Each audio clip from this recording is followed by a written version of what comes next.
It is exactly 1 p.m. East African time. Thank you so much for making time for KBC Lunchtime News. My name is Bentro Njue. Lucy Mwaura will be handling the sign language interpretation. We have a live coverage of the day's news that are shaping up this news space. Thank you so much for joining us. You can weigh in on what we have here on all our social media platforms as we are live. We begin our live coverage on environmental conservation matters, where a parliamentary committee on public petitions has recommended suspension of National Environment Management Authority NEMA Director General Mamo Boru Mamo over what legislator termed as failure to address River Athi pollution.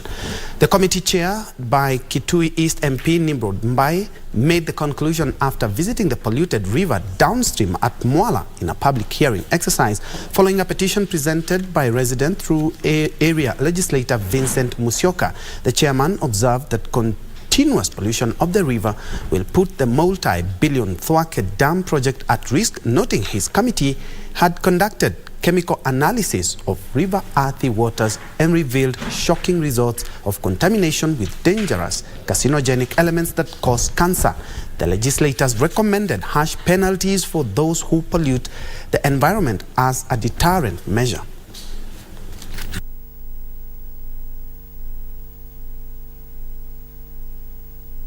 Director General wa NEMA apewe suspension. Hiyo kazi patiwe mtu mwingine asaidie kusafisha mto wa hadhi, ndio watu wetu wawache wanga wa kansa hapa Machakos Level 5 Hospital. Tuhakikishe ya kwamba wale watu wanachafua hii maji, hii Athi River, wamechukuliwa hatua kali sana. The government should take the initiative of ensuring that the factories which are supposed to remit the effluent into the water do it with the right analysis of the water. We can now get into some bit of research. Tuone ni vipi wale ambao pia wamekuwa affected kupitia hii river wanaweza pata compensation. To the war on drugs and substance abuse, a 21-year-old bank peddler is in custody following a crackdown on drugs and substance abuse by authorities in Ibisil town, Kajiado Central. The suspect was found in possession of 38 rolls of bang. Area Chief Leonard Musokoto is calling on parents to be mindful of the activities their children engage to avoid similar incidents.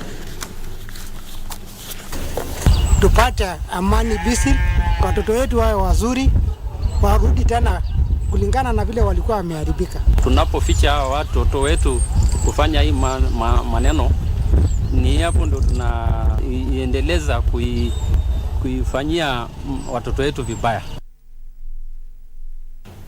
Elsewhere, Deputy President Rigathi Gachagua has called on hospitals in the private sectors and other stakeholders to complement government efforts in providing quality health care to Kenyans.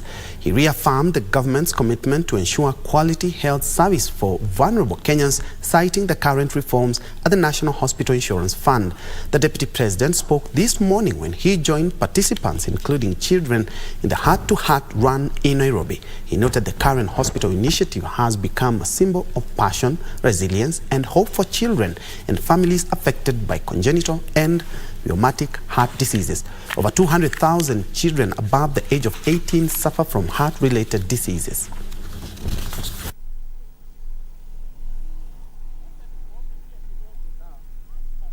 I challenge the other hospitals and medical stakeholders to emulate this initiative, which in the long run will complement the government's effort of providing quality health care to our people. Moving on, the government is lining up the Creative Economy Bill, which will be tabled in Parliament to address challenges in the sector and manage the digital space. Sports and Art Cabinet Secretary Ababu Namwamba noted the key role played by broadcasting sector in fueling democracy and free press in the country. Ababu, however, challenged the media to balance responsibility and objectivity in their programming, including positive criticism. He spoke during the Kuza Awards that were held on Friday night in Nairobi. The Creative Economy Bill, which is a special customized piece of legislation that will help us manage this space better. This government that is led by President William Samoei Ruto respects media freedom. You've always known something called the Permanent Presidential Music Commission. We are transforming it into the Permanent Presidential Creatives Commission so that it can service the interests and the agenda of all creatives. Policy guidance that the Minister of Information and Information Communications and Digital Economy continues to offer to ensure the sector is responsive to emerging issues and more specifically its contributions to the bottom-up economic transformation agenda better.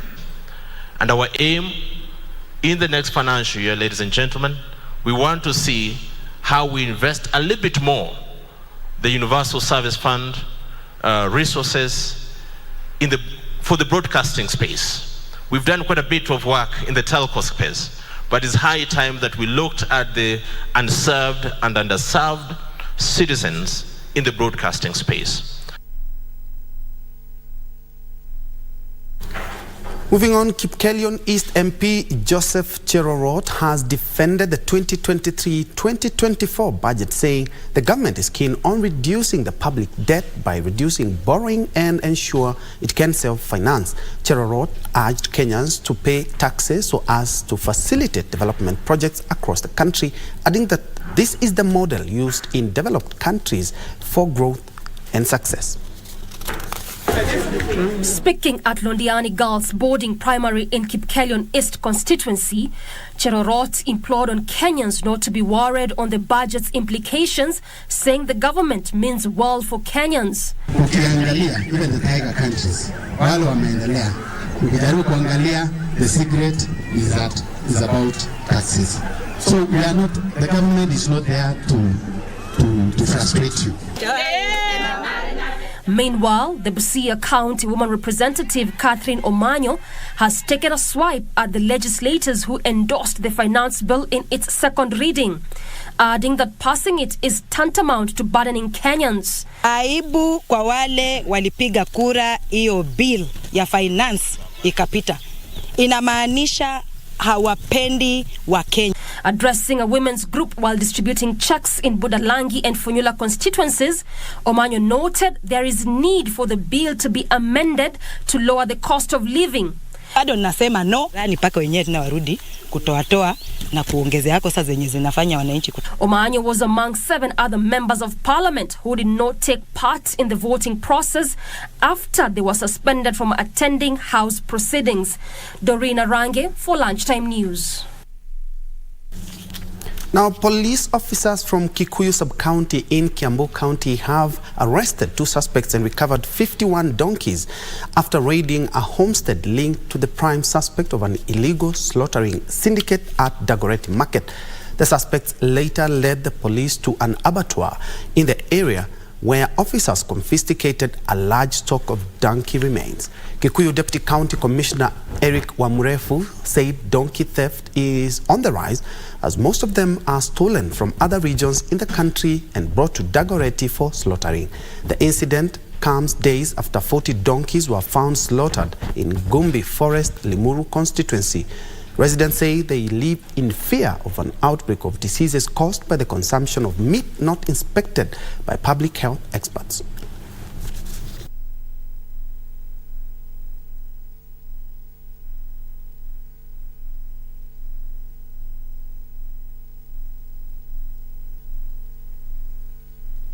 Officers wetu wameweza pia kuendelea na uchunguzi na kukamata wale wengine ambao wanahusika katika soko hiyo ya Dagoretti ya nyama, na tayari wako katika korokoroni wakingojea uchunguzi malizika ufikishwe kotini.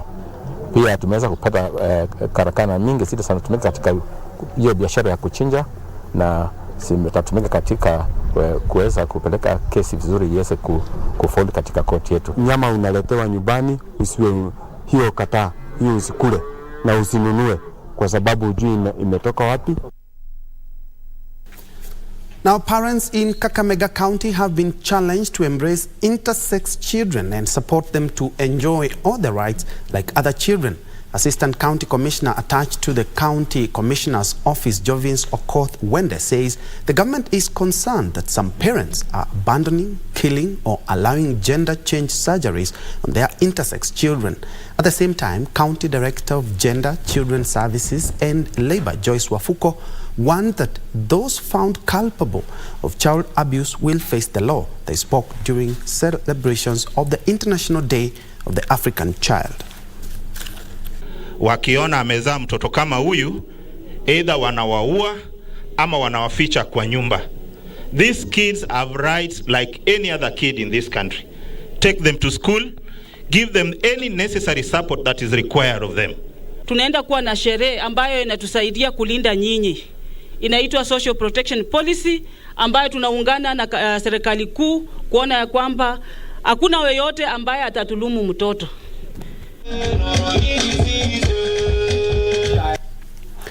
And to another story tied to that, parents have been urged to monitor closely their children's activities online in order to protect them from exposure to inappropriate content, cyberbullying, harassment, and other forms of exploitation.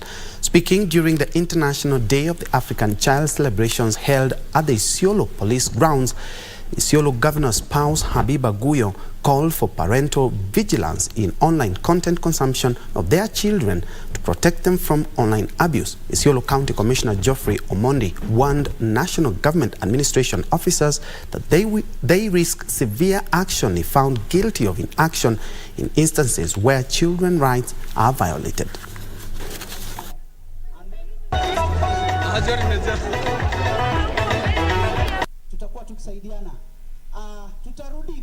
Usati ile kitu mwalimu amekutuma, umrudishie mzazi wako simu. Na pia wewe mzazi, ni jukumu yako kuangalia ile kitu mtoto anasati. Usimpatie simu uingie jikoni. Ni wajibu wetu kuhakikisha kwamba hawa watoto wamelindwa dhidi ya kukosa kwenda shule, dhidi ya wale ambao wanakeketa watoto, wamelindwa kwa wale wazazi ambao wanapeleka watoto kwa ndoa ya mapema, wamelindwa kwa dhuluma yoyote. Show me my wrong. I am like any other.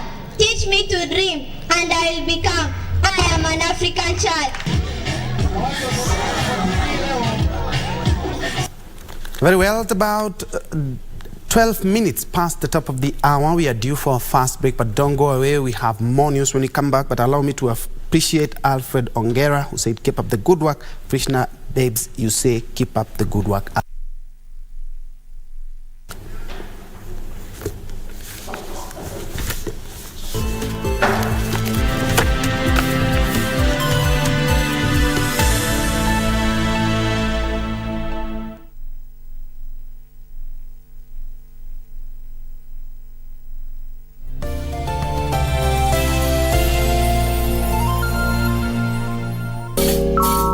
The National Construction Authority is mandated to undertake research into the construction industry as a vital function that fosters effective knowledge diffusion, innovation, and improved performance of the industry. NCA will host its third Research Dissemination Forum on 20th to 21st June 2023, during which 4 pertinent research studies will be presented.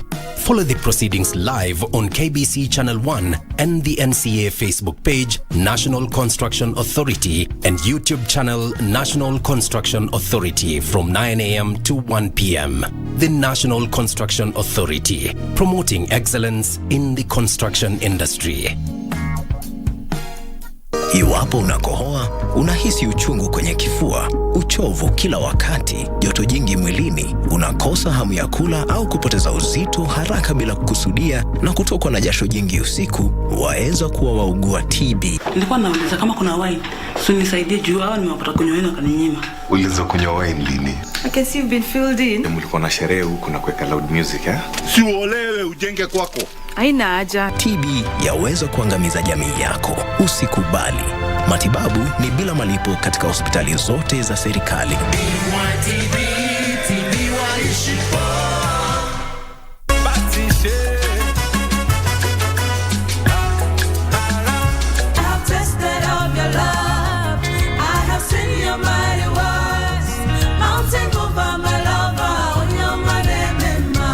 you look at the framework today in Kenya, and where the men are, what are some of the things you feel like, hey boss, we need to pull our socks here?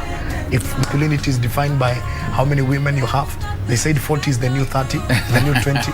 Inaka ukifika 40 lazima utafute kaklande. You know, what are some of the disciplines we need to have as men? Oh, my soul's got a shepherd in the valley, and I shall not. It is Father's Day. Did you know that? It's time when we celebrate the men and the fathers in our lives. Fatherhood is about the man mirroring Christ in everything he does, in his home and outside of the home. If you work together as a team, two are better than one. What my sweetheart sees and what I see are different, and we complement each other. But your kids, you are the world. You are everything to your kids. That means that every little thing that you do counts for so much for them.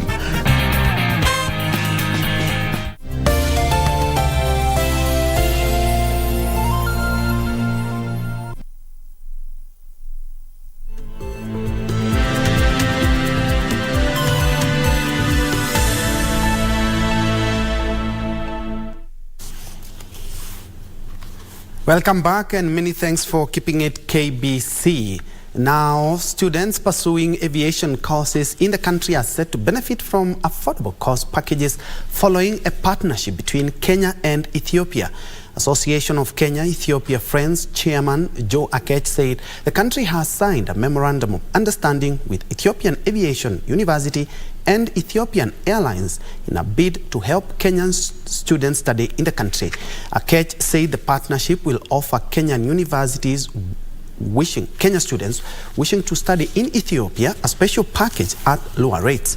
The collaborations between the two countries is expected to play a critical role in making aviation courses affordable.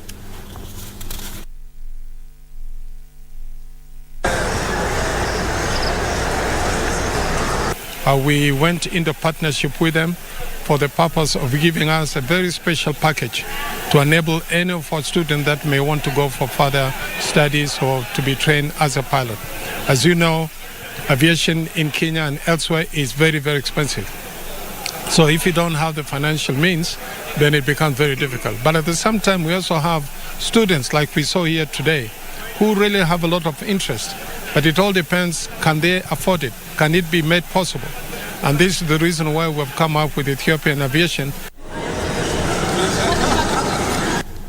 Let's shift gears to the war on illicit liquor. More than 5,000 liters of illegal brew was impounded in Lodwar in an operation to eradicate illegal alcohol. The operation was conducted by Deputy Commissioner of Central Turkana County, Andrew Otuoma. According to Otuoma, the exercise will continue with the aim being to eradicate illegal alcohol in California, Kanamkemer, Soweto, Kambimawe and Makuti areas. This comes in the wake of a directive issued by Deputy President Rigathi Gachagua to county commissioners to ensure the menace of illicit brew is eradicated in the country.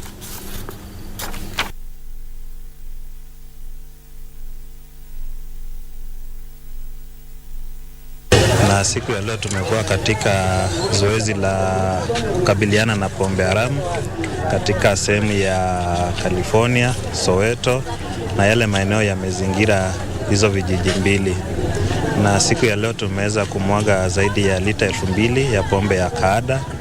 Pia tumeweza kumwaga zaidi ya lita 500 ya pombe aina ya Lozaro na pombe aina ya Chang'aa kama lita 100, na pia tumeweza kukamata watu 10 ambao ni wagemaji wa pombe haramu.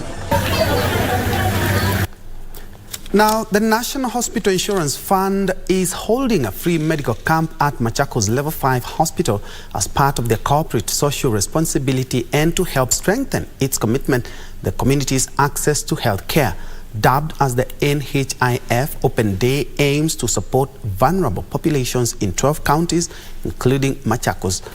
Residents can access a number of services including general consultations, dental, eye care, maternal care, child care services, mental health services, and non-communicable disease screening and management. registered in excess of 190,000 households. Members can access outpatient cover. They can also access inpatient cover.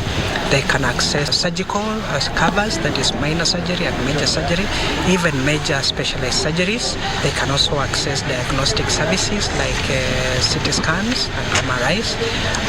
They are also able to access maternity cover. Kuja hapa Machakos level 5 nikapata NHIF staff na nimesaidika, nilikuwa nimekuja kuchange facility. Navakholo Member of Parliament Emmanuel Wangwe is calling on the Forest Department to allow citizens to plant crops within forest and care for the seedlings as a way of combating the famine crisis. Wangwe spoke during the launch of a Constituency Development Fund-funded nursery project in Navakholo constituency.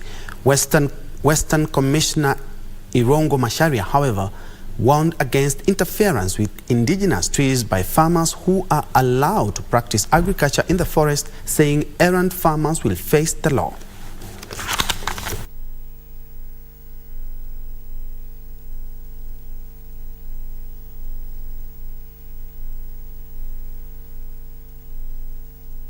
Ukisaidia wamama wapande pale maharagwe ili walinde hii miti, kishakuwa kubwa itakuwa imetoa shida mingi kwa kulinda hiyo miti. Katika hizo masehemu za indigenous forest hakuna ruhusa, sheria ikubali kulima kwa njia yote. Kwa hivyo hapa mnasema mlime, nikikuta unalima hapo ni kinyume ya sheria. But CFOs lazima wajue kwamba hapo na majukumu ya kutunza hizo misitu za kienyeji na zile misitu ambazo tumepanda kwa wakati hizo tunaita exotic.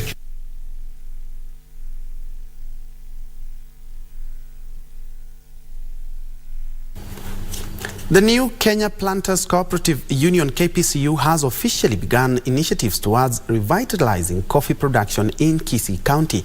KPCU Director Dr. Benson Momanyi called on farmers to adopt best practices to improve yields. Details of this and other stories in today's Business Wrap. According to the new Kenya Planters Cooperative Union, KPCU, there has been a decline of coffee production in the country from 139,000 tons in 1989 to 40,000 currently. Stakeholders now say adoption of crop husbandry, training and supervision through revamped extension services will now be part of the initiative supported by the government. Na hivyo basi serikali ya awamu hii imeamua kwamba ukulimaji wa kahawa lazima uweze kuinuliwa, mkulima lazima aweze kupewa nyenzo, aweze kupewa nguvu na aweze kupewa mafundisho ya kumsaidia ili kuinua ukulimaji wa kahawa. Meanwhile, illicit alcohol trade is denying the Kenyan government 71 billion shillings in annual taxes as a result of proliferation of its sale in the country. This is according to a report released by Euromonitor Consulting, which was commissioned by the Alcoholic Beverages Association of Kenya on the impact of illicit alcohol on the Kenyan economy. The report reveals that the volume of illicit alcohol sales has recorded strong growth in value since 2020 to stand at 67 billion shillings. Consumers are continuously looking for cheaper alternatives in terms of access to cheaper goods, and it's freely available in terms of particularly illicit home brew, which is known as changa, which is freely available and gets sold way below the recommended retail price. Elsewhere, fruit farmers from Makueni County are set to benefit after Makueni Fruit Processors Cooperative, together with a development partner, has commissioned 31 extension officers to help farmers increase and produce the quality and quantity of fruits. This comes a few weeks after the county hosted its first Mango Festival, in which a lack of extension officers was among the key issues raised. We have a need in terms of the county. We should have one per ward, and overall we also should be having some within the sub-county to support the ones in the wards and then at the headquarters. But at the moment we've done an analysis and realized most of this staff have retired. Finally, an estimated 30,000 dairy farmers are convening at the Gitoro ASK Showgrounds, Meru Town, Meru County, for the Dairy Annual Field Day. The field day, organized by the Meru Dairy Cooperative Union, also brings together experts, service providers, manufacturers, and institutions offering various technologies and skills in the dairy subsector. Embakasi West Member of Parliament Mark Njue has pleaded with the county and national governments to increase the number of secondary schools in Nairobi County to accommodate more learners. Njue, who spoke when he visited one of the NGCDF projects in his constituency, said the fund is not enough to cater for various needs in the constituencies, proposing that the Ministry of Education sets up a kitty to also boost education infrastructure.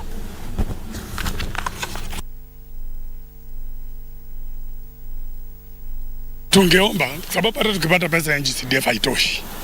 Kama Wizara ya Education ingeweza kutupakitia kila constituency, itupatie kila constituency hata kama ni milioni 100. That's only 1.7 billion. Wakitupatia kama hii constituency yangu Embakasi West tuko na shule upande wa Umoja na tuko na shamba upande wa Molem ambazo tunaweza jenga secondary schools.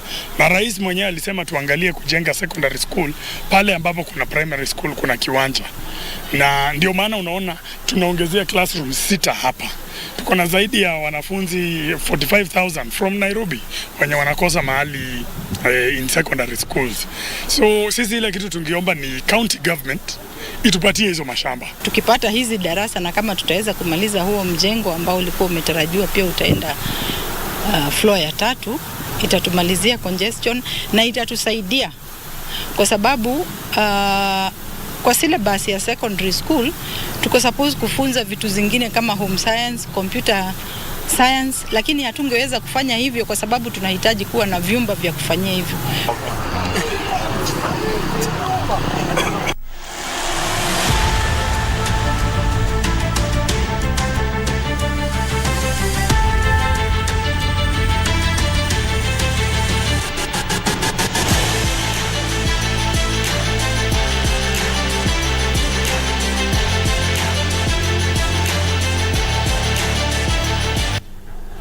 In sports, Britain's Andy Murray extended his winning run to 8 matches as he beat Switzerland's Dominic Sticker to reach the last 4 of the Nottingham Open. The 36-year-old 3-time Grand Slam champion, currently ranked 44th in the world, is hoping to move into the world's top 32 to be selected for Wimbledon.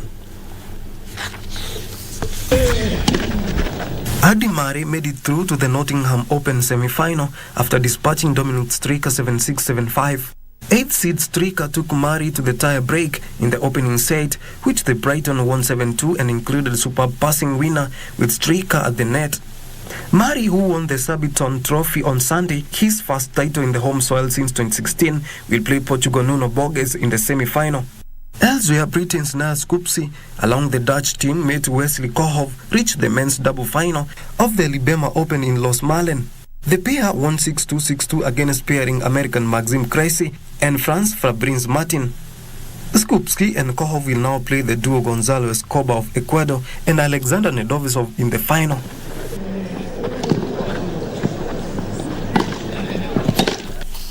Finally, England extended their perfect start to the Euro 2024 qualifying campaign with a comfortable 4-0 win over Malta in their Group C match. Meanwhile, Olivier Giroud and Kylian Mbappe scored as France beat Gibraltar 3-0 to make it 3 wins from 3 in Euro 2024 qualifiers. 3 points at Akali National Stadium inside the first 31 minutes as Ferdinando